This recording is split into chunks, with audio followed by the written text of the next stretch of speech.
तो हेलो दोस्तों, एक बार फिर से आप सबका स्वागत करता हूं आज की शानदार सी क्लास में। और आज की क्लास में हम लोग डीएलएड के मैथ्स के 5 नंबर चैप्टर के बारे में डिस्कस करने वाले हैं। और आज की इस क्लास में हम लोग बिल्कुल बेसिक से अच्छे तरीके से हम जानेंगे एचसीएफ और एलसीएम निकालना। और इससे 4 नंबर के क्वेश्चन आपको बन जाते हैं, क्योंकि 12 चैप्टर है और 25 नंबर का क्वेश्चन बनता है। तो किसी न किसी चैप्टर से एक 2 या 4 नंबर का क्वेश्चन बन जाता है। ठीक है, तो इस चैप्टर को बहुत ही इंपॉर्टेंस देना है और अच्छे से बढ़िया तरीके से पढ़ेंगे हम लोग। एलसीएम और एचसीएफ निकालना इस क्लास के एंड होते होते आप अच्छे से सीख जाओगे। ठीक है, तो स्टार्ट करते हैं। पेन और कॉपी लेकर के जुड़ जाना अच्छे तरीके से, बिल्कुल आसान तरीके से, बिना किसी लोड के हम लोग सीखना स्टार्ट करते हैं। तो स्टार्ट करेंगे हम लोग। सबसे पहले जानेंगे एलसीएम के बारे में। सबसे पहले हम जानेंगे क्या कि एलसीएम क्या होता है। ठीक है, एलसीएम यानी इसको हिंदी में क्या बोलते हैं, देखो पहले इंग्लिश में जान लो, एलसीएम। ठीक है, ये चैप्टर में हम यही चीजें जानने वाले हैं। इसको इंग्लिश में बोलते हैं लोएस्ट कॉमन मल्टीपल। क्या बोलते हैं भाई साहब? मल्टीपल। ठीक है, यानी हिंदी में भी मैं लिख देता हूं, इसको बोलते हैं लोएस्ट का मतलब लघुत्तम, मतलब सबसे छोटा। देखना नाम से बहुत चीजें क्लियर हो जाएंगी। लघुत्तम समापवर्त्य, नॉट अपवर्तक, याद रखना। इसको बोलते हैं लघुत्तम समापवर्त्य। ओके, तो देखो एकदम माइक्रो स्टडी हम लोग करने वाले हैं, एकदम बढ़िया तरीके से जानेंगे एक एक चीज की। पहले अपवर्त्य क्या होता है, फिर समापवर्त्य क्या होता है, फिर लघुत्तम समापवर्त्य क्या होता है, और हम सीख जाएंगे एलसीएम कैसे निकालते हैं। ठीक है, तो अगर आप कभी कहीं भी पढ़े हो तो डजंट मैटर, पहले आप यहाँ अच्छे तरीके से देखो। ओके, अब आप इसको सीखो खूब बढ़िया से। तो अब हम स्टार्ट करते हैं। सबसे पहले हम इसमें पहला टॉपिक जानेंगे अपवर्त्य, क्योंकि एक नंबर दे करके, एक संख्या देकर आपसे डायरेक्ट पूछ देगा कि 5 का अपवर्त्य लिखो, 4 अपवर्त्य लिखो, बात खत्म। हमें तो एलसीएम निकालना आता है भाई, हमने तो अपवर्त्य सीखा ही नहीं है। तो अब आप सीखोगे अपवर्त्य क्या होता है। देखो सबसे पहले हम जानेंगे अपवर्त्य निकालना। अब देखो अपवर्त्य मैं नाम ले रहा हूं तो कितने लोगों को समझ में नहीं आ रहा, लेकिन मैं इसका एक और नाम लूंगा। इसको बोलते हैं गुणज। क्या बोलते हैं? गुणज। ज का मतलब होता है जन्म लेना, गुण का मतलब होता है गुणा, गुणा करके जिसका जन्म। मतलब कि हम जब भी अपवर्त्य निकालेंगे या गुणज निकालेंगे तो हम क्या करेंगे? गुणा करके निकालेंगे किसी भी संख्या का। इसको इंग्लिश में बोलते हैं मल्टीपल। अब इंग्लिश वाले लोग समझ गए होंगे, मल्टीपल बोलते हैं, है ना? हाँ, लेकिन हिंदी में पेपर आएगा उसमें अपवर्त्य लिख देगा तो कैसे पता चलेगा? देखो मल्टीपल क्या होता है, बहुत सिंपल है, बहुत आराम से। देखो इसका मतलब होता है जब भी अपवर्त्य पूछेगा आप पहाड़ा पढ़ देना। पहाड़ा यानी इसको क्या बोलते हैं? टेबल। याद है ना? क्या बोलते हैं इसको? पहाड़ा, या पहाड़ा भी मत लिखो, ऐसे लिख लो। देखो ध्यान से समझो। अब गुणज का मतलब गुणा करके हम प्राप्त करते हैं। क्या? गुणा करके प्राप्त की गई संख्या, वही अपवर्त्य कहानी। ठीक है, यानी हम यूं बोले तो टेबल यानी पहाड़ा भी हम पढ़ सकते हैं। ठीक है, और मैं ये लिख दिया ताकि इससे पता चल जाए गुणा करके प्राप्त की गई, यानी हम कैसे निकालते हैं अपवर्त्य? गुणा करके। जैसे बहुत सिंपल है, देखो अगर मैं आपसे पूछूं कि 5 का अपवर्त्य लिखो, 5 का अपवर्त्य, तो आप क्या लिखोगे? पहले 5 में 1 से गुणा करोगे, क्या आएगा? 5 आएगा। तो 5 क्या हो गया? अपवर्त्य हो गया 5 का। 2 से गुणा करोगे 10 आएगा, 3 से 15, 4 से करोगे तो 20, 5 से करोगे तो 25, 6 से करोगे तो 30, ऐसे करते करते आता जाएगा। अब आपसे जितना पूछेगा उतना ही लिखना है। जैसे 3 अपवर्त्य पूछेगा तो लाइन से 3 लिख देना। ठीक है, 4 पूछेगा लाइन से 4 लिख देना, कोई प्रॉब्लम नहीं है। बट अब पहले ये देख लो, आगे 1 लिखो 8 का, 8 का ना लिखो। मैं थोड़ा समझाने के लिए आपको ले रहा हूँ। 4 का लिखो, 4 का अपवर्त्य लिखो, तो मैंने बोला 4 होगा। ठीक है, बिल्कुल। 4 2 जा 8 होगा, 4 3 जा कितना होगा? 12 हो जाएगा। कोई दिक्कत है? 4 4 जा 16, 4 5 जा 20, 4 6 जा 24, डॉट डॉट डॉट डॉट। चलो, इसका मतलब किसी भी संख्या का हमको अपवर्त्य लिखना है तो हम आराम से उसका पहाड़ा पढ़ देंगे। अब आपसे पूछता है कि 15 के 3 अपवर्त लिखो, तो 15 का पहाड़ा पढ़ दो, 15 में किसी भी संख्या से गुणा करा के लिख दो। ओके, कभी कभी लाइन से भी पूछ देता है तो लाइन से पहाड़ा पढ़ दो। ठीक है, ओके। अगर आपको अपवर्त समझ, अपवर्त क्या होता है पता है ना। अब देखो अपवर्त का डेफिनेशन मैंने लिखा है, कैसे ध्यान से सुनना। अपवर्त हम इन सबको बोलेंगे। अपवर्त क्या होता है कि अपवर्त वे संख्याएं होती हैं जो दी गई संख्या से क्या हो जाएंगे, विभाजित, यानी कट जाएंगे पूरा पूरा। यानी 5 से ये सभी संख्या अच्छे से कट जाएंगी, यानी ये सभी संख्या 5 के क्या है, अपवर्त है। समझ में आ गया? ठीक है। नेक्स्ट है अपवर्त समझ में आ गया, तो इसमें सम लगा है ना, यानी कॉमन मल्टीपल। अब हम जानेंगे सम अपवर्त, जिसको हम बोलते हैं कॉमन मल्टीपल।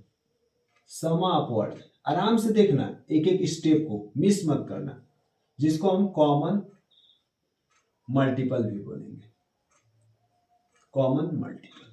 ठीक है, देखो कॉमन मल्टीपल क्या होता है। कॉमन का मतलब होता है, सम अपवर्त का मतलब होता है कि ऐसी दो संख्याएं लो, क्योंकि 2 या 2 से अधिक होंगी तभी तो उसमें से कॉमन लेंगे। 2 या 2 से ऐसी अधिक संख्या है जिसमें जो गुणज है वो कॉमन है। यानी देखो ध्यान से जरा, 5 और 4 में मैं आगे तक इसको बढ़ा देता हूं, थोड़ा आपको अच्छे से और समझ में आएगा।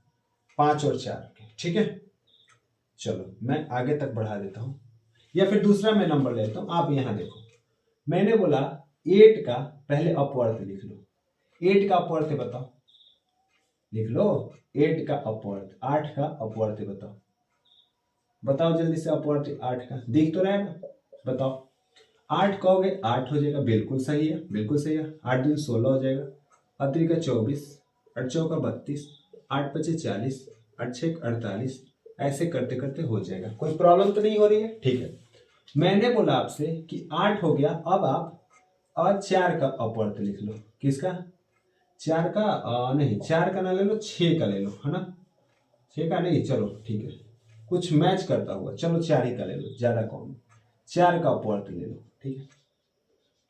4 का अपवर्त लिखो जरा, आप बोलोगे 4 हो जाएगा। 4 दूनी 8, 4 3 12, 4 चौका 16, 4 5 20, 4 छक्का 24, ऐसे करते करते। ठीक है, कोई प्रॉब्लम नहीं है, वो तो अनंत तक जाएगा। ठीक है, ओके। तो अभी हम लोग अपवर्त लिखे। अब समापवर्त क्या होता है, यानी कॉमन मल्टीपल, यानी इन दोनों में से क्या करो, 8 और 4 का आप समापवर्त लिख लो, यानी कॉमन मल्टीपल। ऐसे लिख दो, समझ में तो आ रहा है, कोई दिक्कत तो नहीं है। इंग्लिश में थोड़ा बहुत इंग्लिश लेके चलना है ना। तो कॉमन मल्टीपल यानी समापवर्त मैंने लिखा है, ठीक है। अब आप देखो कि इन दोनों में कॉमन क्या है, सम माने कॉमन क्या है। तो देखो यहाँ 8 है, यहाँ 8 है, तो आप लिख लो एक, तो 8 हो जाएगा, बिल्कुल सही है। और क्या कॉमन है देखो तो जरा, यहाँ 16 है, यहाँ 16 है, बिल्कुल 16 भी लिख लो। यहाँ 20 है, यहाँ 24 है, और यहाँ 24 है, बिल्कुल 24 भी लिख लो। और जब आगे करोगे ना तो ऐसे ही और कॉमन मिलते जाएंगे, और इसमें से कॉमन जो दोनों में होंगे वही मिलते जाएंगे। ठीक है, तो ये हो गया समापवर्त। तो आपको जब भी दो संख्या देगी या दो से ज्यादा और पूछेगा इनका समापवर्त लिखो, तो आपको ऐसे ही करना है। ठीक है, ओके। अब नेक्स्ट जो लास्ट स्टेप आता है, क्योंकि 3 स्टेप में हम सीखेंगे एलसीएम, जो लास्ट स्टेप आता है वो होता है लघुत्तम, लघुत्तम, लघुत्तम। अब देखना, लघुत्तम का मतलब होता है सबसे छोटा, और समापवर्त, समापवर्त यानी जो आप लिखे हो, यानी जिसको इंग्लिश में हम क्या बोलेंगे जरा बता दो, एलसीएम। क्या बोलेंगे? एलसीएम। ठीक है, अब देखो आराम से सीख गए आप। अब मान लो आपसे पूछा 8 और 4 का एलसीएम, क्या एलसीएम यानी लघुत्तम समापवर्त।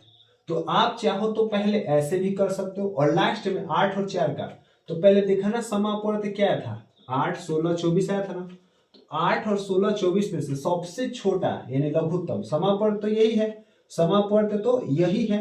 अब आपको बस इसमें से सबसे छोटा लिख देना है। इसमें से सबसे छोटा कौन है? 8 है, यानी इसका एलसीएम कितना होगा? 8 और 4 का एलसीएम कितना होगा? 8 होगा। यही हमारा आंसर होगा।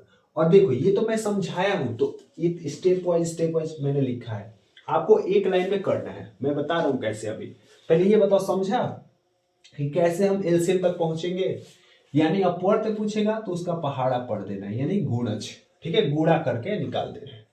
उसके बाद समापवर्त जो दोनों में हो, जैसे 8 यहाँ कॉमन था, 8 यहाँ कॉल ले लिए, 16 भी इसमें कॉमन था, 16 भी ले, 24 कॉमन था, 24, उसके बाद 48 मिलता, 32 भी मिलता, 32 भी कॉमन मिलता, 32 भी लिखते हैं। हमको एलसीएम निकालना था, एलसीएम सबसे छोटा होता है, एलसीएम लघुत्तम लोएस्ट, तो लोएस्ट सबसे छोटा इनमें से कौन है, 8 है, तो 8 हमने लिख दिया।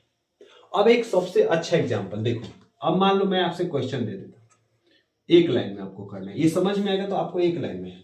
मान लो मैंने पूछा बस आप 15 एवं 12 का एलसीएम बता दो, एलसीएम बताओ। अब देखो आप आराम से बता दोगे, इसी मेथड से बता दोगे। देखो क्या करोगे, एलसीएम का मैंने आपको पता है, आप डायरेक्ट लिख सकते हो। पहले 15 का लिख लो, 15 का क्या समापर्त लिख लो, कौन कौन होगा, 15 होगा बिल्कुल, 30 होगा, 15 3 45 होगा, 15 4 60 होगा, 15 5 75 होगा, 15 6 90 होगा। ऐसे करते करते हो जाएगा, ज्यादा हमको जाना ही नहीं, देखेंगे जहां तक कॉमन नहीं। 12 का लिखो, 12 कम 12, 12 दूनी 24, 12 3 36, 12 4 48, 12 25 60, 12 6 72, 12 7 84, जो भी होगा। ठीक है, अब हमको डायरेक्ट इसका एलसीएम बताना है ना। एलसीएम बस देख लो, सबसे शुरू में सबसे पहले कौन कॉमन आ रहा है, मतलब सबसे छोटी संख्या कौन सी है जो कॉमन आ रही है। तो बहुत सिंपल है, आप देखते जाओगे तो देखो ये 60 जो है सबसे पहले कॉमन मिला है, यही इसका आंसर हो जाएगा, एलसीएम हो जाएगा, बात खत्म। और मैं सिखाऊंगा अभी एलसीएम आपको एक और तरीके से निकालना, पहले आप मैं जो कॉन्सेप्ट बताया उस पर आप कर पा रहे हो या नहीं ये बताओ। बोलो कैसा लगा समझ के, बोलो जल्दी से। लघुत्तम समापर्त एकदम अच्छे समझ में आया, इसमें कोई डाउट कोई दिक्कत? आपसे अपवर्त भी पूछेगा, समापर्त भी पूछेगा, लघुत्तम भी पूछेगा, समापर्त, तीनों बताने हैं आपको। ठीक है, इसी तरीके से आपको कुछ नहीं आता तो ये समझ में आना चाहिए। ठीक है, अब आते हैं कि अगर एलसीएम दिया होगा डायरेक्ट तो कैसे निकालेंगे। दो तरीके होते हैं, एक अभाज्य गुणनखंड और एक भाग विधि से। तो पहले भाग विधि से निकाल लेते हैं हम लोग, ठीक है, फिर देखेंगे अभाज्य गुणनखंड क्या होता है। ओके, अच्छा ये सब नोट नहीं करना है आपको, उसमें मिल जाएगा, क्या बोलते हैं, पीडीएफ में। ठीक है, अब बताना आपको कैसा लगा ये पढ़ के इस तरीके से। चलो आ जाओ देखते हैं।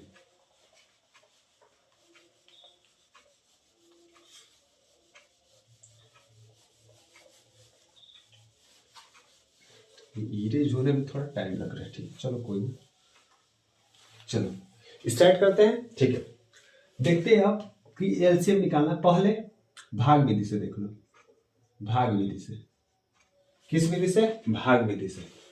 क्या देख लो, भाग विधि से, भाग विधि से। चलो दोनों मैं बता देता हूं, एक अलग अलग, एक भाग विधि हो गया है ना, और एक अभाज्य गुणनखंड विधि,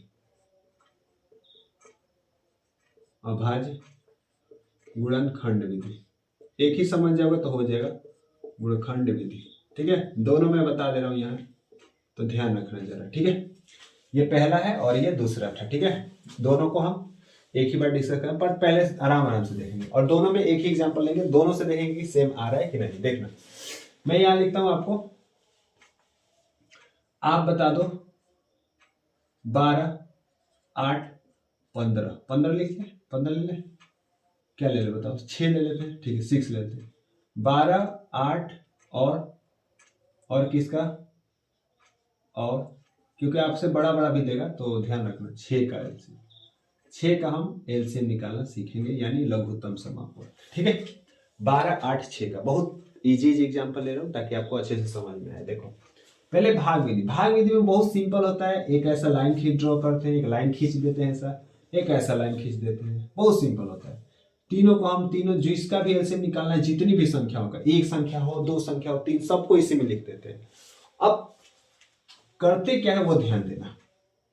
अब हम कटाना स्टार्ट करते हैं। अब जिसको कटाने नहीं आता है उसके लिए दिक्कत हो सकती है, 2 से कटने का रूल नहीं पता है, 3 से कटने का नियम नहीं पता है, तो दिक्कत हो सकती है। मैंने बता दी है कि इसके लिए कहाँ जाना है, आपको कौन से क्लास में जाना है। ठीक है, चलो देखो, तो सबसे पहले हम 2 से कटाएंगे। देखिए कोई भी नंबर 2 से कट रहा है नहीं, और किसी इसमें से कोई भी एक नंबर भी 2 से कटेगा तो हम पहले 2 से कटेंगे। 2 से कटाओ, 2 6 का 12 हो जाएगा। ठीक है, ये भी कटेगा ना, 2 4 जा 8, यानी 2 चौक 8, फिर ये 3 बार में कट जाएगा। जितने बार में कटेगा जो भागफल आएगा वो यहाँ रहेगा, फिर एक लाइन नीचे ड्रॉ करेंगे, 2 का काम खत्म। अब देखो फिर नीचे वाली लाइन में देखेंगे कि इसमें से कौन सा कोई 2 से कटने वाला है। आप कहोगे हाँ, अगर कटने वाला है तो 2 से ही कटाएंगे, बिल्कुल कटा दो फिर 2 से, 2 3 6, 2 दूनी 4। आप कहोगे ये 2 से नहीं कटेगा, 3 तो 2 से कटता नहीं है, तो जो नहीं कटेगा उसको नीचे वैसे ही लिख देंगे, समझा? ठीक है। अब फिर एक लाइन खींचेंगे, अब देखेंगे इसमें से कोई भी एक संख्या, बस हमें एक भी संख्या मिल जाए तो हम उसी से कटाएंगे। कोई भी एक संख्या 2 से कट रही है तो आप कहोगे हाँ ये 2 तो कटेगा, 2 से कटाओ। जो नहीं कटेगा उसको ऐसे लिखना है, 2 एकम 2, और जो नहीं कटेगा वैसे। अब इसमें से कोई संख्या 2 से कट रही है तो आप कहोगे नहीं भाई साहब 2 से तो नहीं कट रही है। तो अब हम चेक करेंगे कि क्या 2 के बाद 3 आता है, 3 से कट रही है कोई संख्या, तो आप कहोगे हाँ ये 3 से कट रही है, तो 3 से कटा दो। 3 1 जा 3, 1 का 1 लिख देंगे और 3 1 जा। जब यहाँ 1 1 1 आ जाए, जब रिमाइंडर मतलब सॉरी क्वेश्चन यहाँ 1 1 1 आ जाए तो हमारा हो गया एलसीएम। अब आपको इन तीनों का एलसीएम लिखने के लिए बस कुछ नहीं करना है। क्या करना है आपको? एलसीएम लिखने के लिए किसका? 12 8 6 का, बस यहाँ लिख देना है 12 8 और 6 का एलसीएम लिखना है। एलसीएम मतलब लॉसा ही लिखना है आप लोग, ठीक है? ये शॉर्ट में इसका हिंदी में ऐसे लिखते हैं, कभी आप सोचने लोग क्या लिखते हैं, ठीक है? तो कुछ नहीं करना है। अब बस ये जो आए हैं नंबर इधर, उनको क्या कर देना, आपस में गुणा मल्टीप्लाई कर देना है, गुणा कर देना। कितना होगा? 2 दूनी 4, 4 दूनी 8, 8 3 24, यानी आंसर हमारा क्या होगा? 24। पेपर में आपको ऐसे ही करना है, नंबर पूरा मिल जाएगा, ठीक है? डायरेक्ट नहीं लिख देना है 24, ये दिखाना है, ये स्टेप दिखाना है, क्योंकि बच्चों को जब सिखाओगे, आप डीएलएड में हो तो आप जब बच्चों को सिखाओगे तो ऐसे ही सिखाना पड़ेगा छोटे बच्चों को, ठीक है? ओके, तो अब हम आ जाते हैं यहाँ पे कि अभाज्य गुणनखंड विधि से हम कैसे निकालते हैं, ठीक है? बिल्कुल इसी तरीके से इसको भी समझ में आ जाएगा, एकदम आसान तरीके से। देखो पहले सबसे पहले हम 12 यहाँ लिखेंगे और 12 का हम अभाज्य गुणनखंड करेंगे। क्या करेंगे? अभाज्य गुणनखंड। अब अभाज्य गुणनखंड निकालने आपको आना चाहिए, नहीं आता है तो सीख लो। देखो किसी भी संख्या का अभाज्य गुणनखंड निकालना है तो कुछ नहीं करना है, ऐसा ही बनाना है भाग और 12 यहाँ लिखना है, और बस इसमें जो स्टेप किए हो वही इसमें करना है।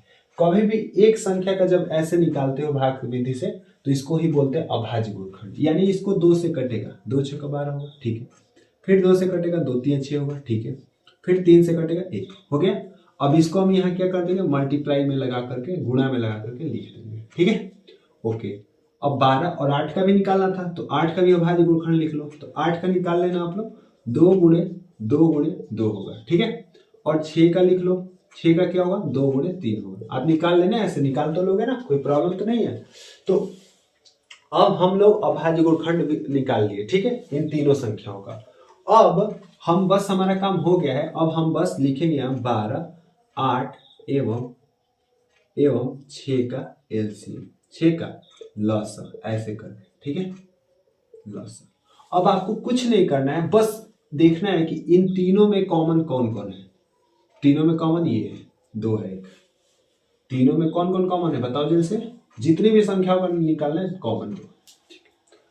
अब उसके बाद देखना है कोई और कॉमन है क्या, तीनों में नहीं, जरूरी नहीं तीनों में, कोई और कॉमन है कहीं भी इन दोनों संख्या में। तो देखो तो ये 2 कॉमन है, तो इस 2 को भी हम एक बार ही लिखेंगे। क्या करेंगे? एक बार ही, क्योंकि हमें छोटी संख्या चाहिए, इसलिए हम संख्याओं को कम करना चाहेंगे। क्योंकि मैंने बता दिया लघुत्तम समापवर्त होता है, यानी हम संख्या को कम से कम लिखेंगे, यानी जो कॉमन है उनको हम एक ही बार लिखेंगे। देखो इसमें 3 कॉमन है, देखो फर्स्ट वाले में और थर्ड वाले में 3 कॉमन है, तो इस 3 को हम एक ही बार लिखेंगे। कितने बार? एक ही बार। और उसके बाद जो कॉमन है हम उसको तो लिख दिए, और बाकी जो बचा हुआ है उसको भी हम यहाँ लिख देंगे और सबका गुणा करा देंगे। देखो 2 दूनी 4, 3 12 दूनी 24, तो इसका एलसीएम कितना हो जाएगा? 24। बोलो समझ में आया? मतलब सिंपल है, लघुत्तम का मतलब होता है कम करना, छोटी संख्या लिखना। छोटी संख्या हम कब लिख पाएंगे? जब जो कॉमन है उसको एक ही बार लिखो, और बाकी जो उसके लास्ट में जो बचेंगे एक अकेले उनको भी लिख देना, बात खत्म हो जाएगा, हमारा वही एलसीएम हो जाएगा। कोई दिक्कत? अगर दिक्कत नहीं है तो हम आगे बढ़ते हैं और अब जानते हैं कि HCF क्या होता है। तो अब हम जा रहे हैं HCF सीखने, और HCF में हम लोग देखेंगे HCF का सबसे पहले फुल फॉर्म क्या होता है। तो इसको हम बोलते हैं हाईएस्ट, इसको हम बोलते हैं हाईएस्ट कॉमन ही होता है बीच में, ठीक है? हाईएस्ट कॉमन, और ये फैक्टर हो जाता है। क्या हो जाता है जी? फैक्टर। हिंदी में बोलते हैं इसको महत्तम महत्तम, महत्तम का मतलब सबसे बड़ा, सबसे अधिक। महत्तम समापवर्तक, समापवर्त, देख लेना थोड़ा गलती तो नहीं है, समापवर्तक। ठीक है, ठीक है। अब इसमें भी जैसे हम लोग एलसीएम सीखे हैं ना, हम माइक्रो स्टडी इसमें भी करेंगे। इसका मतलब ये है कि अपवर्तक जानेंगे, फिर समापवर्तक जाएंगे, फिर महत्तम समापवर्तक खुद ही निकाल लेंगे। तो देखो मैं यहाँ पे लिखने जा रहा हूँ, जैसा कि मैं आपको अपवर्त समझाया, देखो जरा यहाँ अपवर्तक। तो आपसे डायरेक्ट क्वेश्चन भी पूछ देता है कि आप बता दो अपवर्तक इसका, 6 का अपवर्तक लिखो, कौन कौन होंगे। खत्म कहानी। अपवर्तक पता ही नहीं है हमको, तो एचसीएफ निकालना आता है, अपवर्तक नहीं पता है। तो देखो जान लो, ठीक है। देखो अपवर्तक को हम फैक्टर भी बोल देते हैं, यानी गुणनखंड भी बोल देते हैं, है ना। इसको हम फैक्टर भी बोल देते हैं इंग्लिश में, जैसे कि मैंने वहां लिखा है ना, देखो देखना।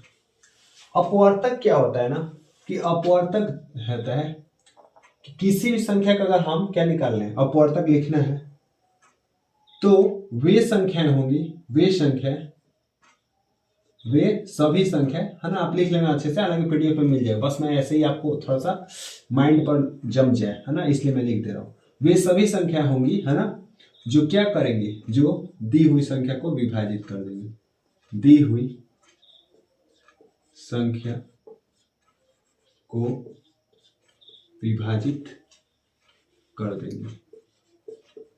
अब देखना, विभाजित कर देंगे, कर देंगे।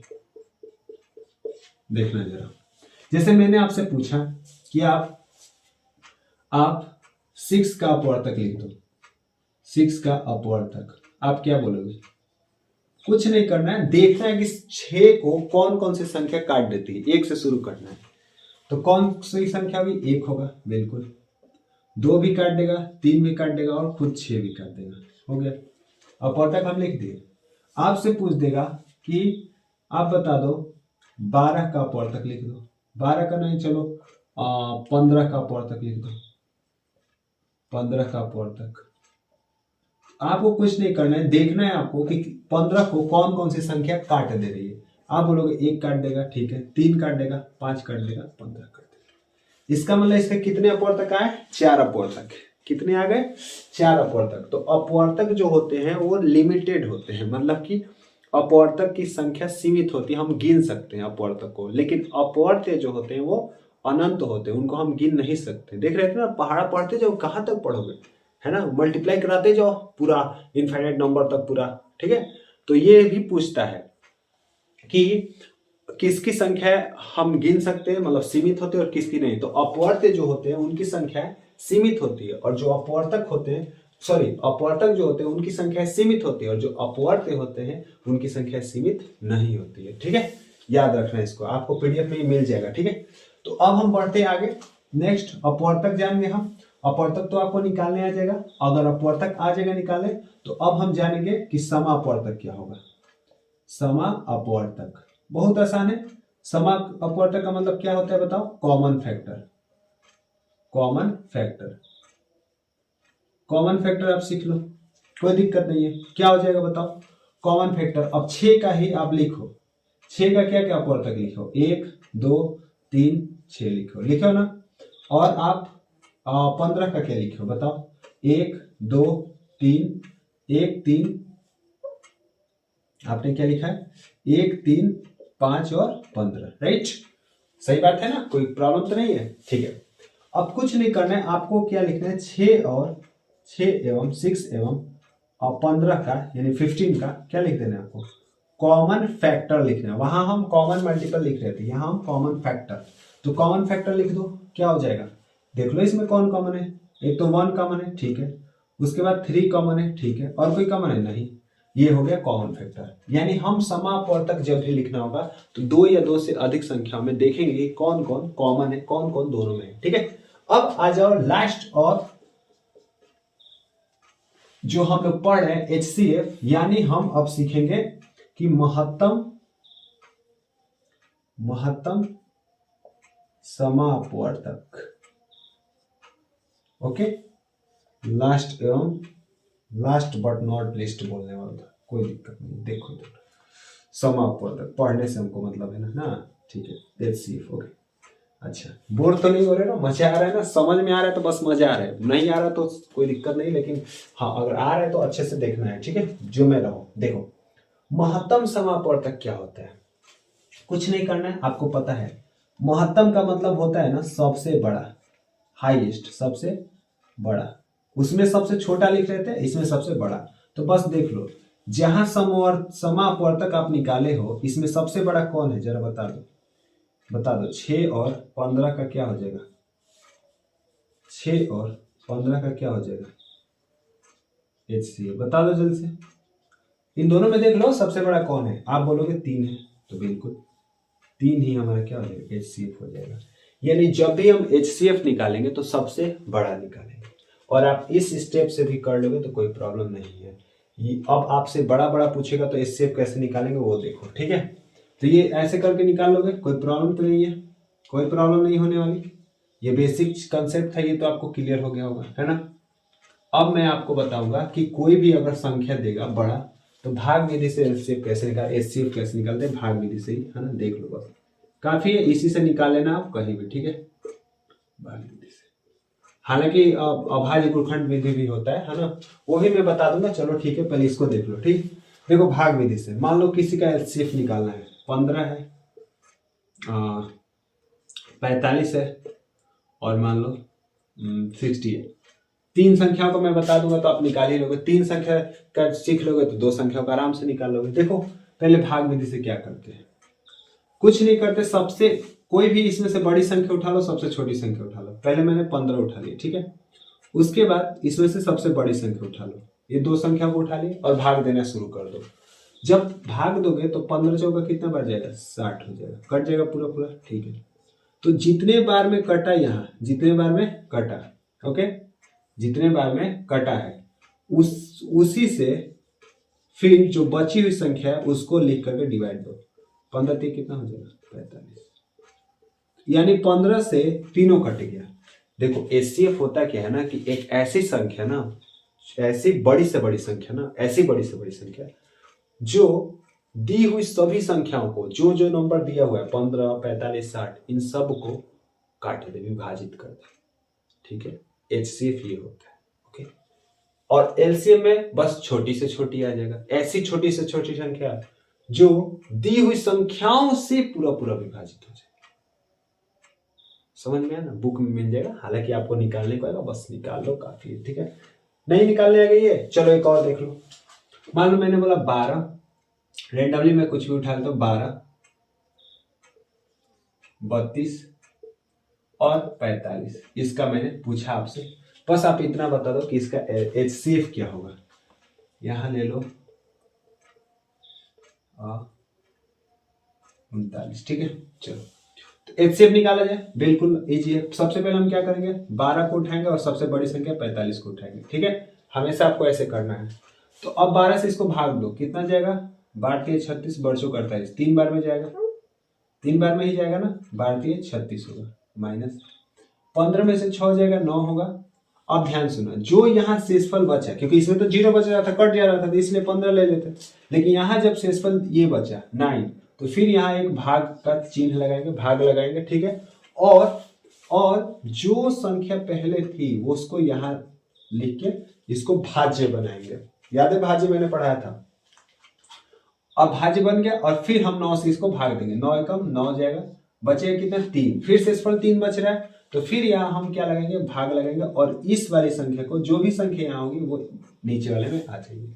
समझ में तो आ रहा है ना, ज्यादा फास्ट तो नहीं हो रहा है। फिर 3 से कटाओगे तो 3 3 का 9, ये पूरा पूरा कट जाएगा। अब ऐसे करते जाएंगे तब तक जब तक कि शेषफल 0 ना आ जाए। जब शेषफल 0 आ जाएगा, जब यहाँ शेषफल 0 आ गया, तो जिससे हम भाग दिए थे ना लास्ट बार, जिससे हम लास्ट बार भाग दिए थे 3, इन दोनों का, जिन दोनों का हम किए थे, इन दोनों का HCF तो 3 ही होगा, बट हमें 39 यानी 39 का भी निकालना था, तो 3 से हम 39 में भी भाग देंगे।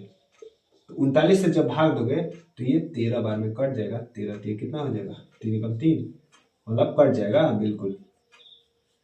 3 एकम ऐसे भी कटा दो, 3 एकम 3, 0 9 उठेगा, और 3 3 का 9। अब आप कहोगे कि यहाँ 9 बचा तो हम फिर 3 क्यों लिखे। देखो मेरी बात ध्यान सुनना है, जब तक कटेगा, जब तक यहाँ ये कब तक करेंगे, जब तक कि इससे कोई संख्या कम ना आ जाए शेषफल में, मतलब जिससे हम भाग दिए हैं उससे कम जब तक शेषफल ना आ जाए तब तक हम क्या करेंगे, इसी से भाग देंगे। अगर वो संख्या पूरा पूरा कट रही है 3 से ही तो हम आगे क्यों जाएंगे। ठीक है, समझ में आ रहा है ना। तो 3 ही हमारा क्या हो जाएगा, इन सब का HCF कितना हो जाएगा, 3 हो जाएगा। HCF कितना हो जाएगा, 3। कंफ्यूजन मत होना। ओके, समझ में आ गया भाग विधि भी, कोई प्रॉब्लम नहीं। और अगर भाग विधि समझ में आ गया तो अब हम चलते हैं लास्ट पॉइंट पे। इसी को हम देखते हैं किस विधि से, अभाज्य गुणखंड विधि से। दोनों में बता दे रहा हूं, आप अच्छे से कर लेना, जैसे मर्जी चाहो वैसे। ठीक है ना, कहीं ये ना रहे कि मैंने ये तो सीखा ही नहीं, मुझे तो अभाज्य गुणखंड कौन अच्छा लगता है कौन नहीं। ठीक है, तो ये जरूरी है आपको जानना। चलो देखो, अब देख लो, अभाज्य गुणखंड विधि से HCF निकालना, अभाज्य गुणखंड, बस उसके बाद ये लास्ट ही है ना, गुणखंड विधि। ओके, देखो किसका हम निकालते, सबसे बताना थोड़ा, हम लोग किसका निकालते अभी, उसी का निकालेंगे। 12 का, 39 का, 45 था क्या, ठीक है 45 ही था ना, देख लेना। ओके 45 ही था, चलो ठीक है, कोई दिक्कत नहीं, निकालते हैं। अब अभाज्य गुणखंड विधि में हम फिर से वही काम करते हैं, अभाज्य गुणखंड लिख लेंगे तीनों का। अब आपको अभाज्य गुणखंड निकालने आना चाहिए। 12 का क्या होगा, 2 गुणे 2 गुणे 3, मैं डायरेक्ट लिख देता हूं, इसका हो जाएगा 3 गुणे 13, 13 39 होता है। फिर इसका होगा 3 गुणे 3 का 9 25 45। ठीक है, ये हमने लिख दिया, मतलब क्या, केवल अभाज्य गुणखंड। ओके, जो कि आपको मैंने एलसीएम में ही बताया था। अब आपको क्लियर बस HCF लिखना है। 12 39 और 45 का क्या लिखना है, मासा। इसको शॉर्ट में हिंदी में ऐसे लिखते हैं, मासा। ठीक है, तो अब कुछ नहीं करना है, उसमें हम लोग कॉमन भी ले रहे थे और जो कॉमन नहीं था उसको भी ले रहे थे। इसमें हम बस कॉमन वाले को उठाते हैं। कौन उठाते हैं, कॉमन, जो तीनों में कॉमन है, ये भी ध्यान रखना है, जो तीनों में कॉमन है उसी को उठाएंगे। दोनों में से नहीं काम चलेगा, उसमें तो काम चल जा रहा था एलसीएम वाले में, इसमें तीनों में जो कॉमन होगा वही हम उठाएंगे। तीनों में देखो कौन कौन कॉमन है, 3 3 3, बस। और कोई कॉमन है, अगर और कोई तीनों में कॉमन होता तो हम गुणा करा के वो भी लिखते, बट और कोई कॉमन नहीं है तो हमारा आंसर 3 ही हो जाएगा, यही हमारा HCF हो जाएगा। ठीक है, आई होप आपको ये दोनों चीजें क्लियर होगा। इसी से क्वेश्चन पूछता है 3 नंबर का, 2 नंबर का, तो घबरा नहीं, ये सब कुछ यही लगेगा, यही स्टेप लगेगा, एक भी स्टेप मैंने मिस नहीं किया, सब कुछ यही लगेगा। आप इसी से कितना भी बड़ा क्वेश्चन देगा आप कर लोगे। ठीक है, तो आपका HCF यहाँ पे एंड होता है, एलसीएम और HCF। अब हम कुछ इंपॉर्टेंट पॉइंट्स, जैसे कि हम लोग हर चैप्टर के लास्ट में देख रहे हैं कि इंपॉर्टेंट है तो इंपॉर्टेंट हम लोग लिखेंगे। अच्छा, सबसे पहले बताओ, अपवर्तक पूछेगा तो लिख लोगे, अपवर्त भी लिख लोगे, समापवर्त भी लिख लोगे, और एलसीएम और HCF तो आप निकाल ही लोगे। सब विधि से मैं बता दी हूँ, आप अगर दिक्कत हुआ होगा तो आप फिर से क्लास देख लेना। ओके, क्योंकि देखो लिखने से ज्यादा मैं कुछ चीजें इंपॉर्टेंट चीजें बोला भी हूँ मुंह से। ठीक है, तो वो आपके लिए बहुत इंपॉर्टेंट, वो इसमें मिल जाएगा PDF में लिखा हुआ। अब कुछ महत्वपूर्ण चीजें हैं वो जानते हैं। देखो, सबसे पहला है कि मैंने बता दिया कि एक जो है सभी संख्याओं का क्या होता है, अपवर्तक होता है ना। एक जो है सभी संख्याओं का क्या होगा, अपवर्तक होगा। एक जो है सभी संख्याओं का क्या होगा, अपवर्तक होगा।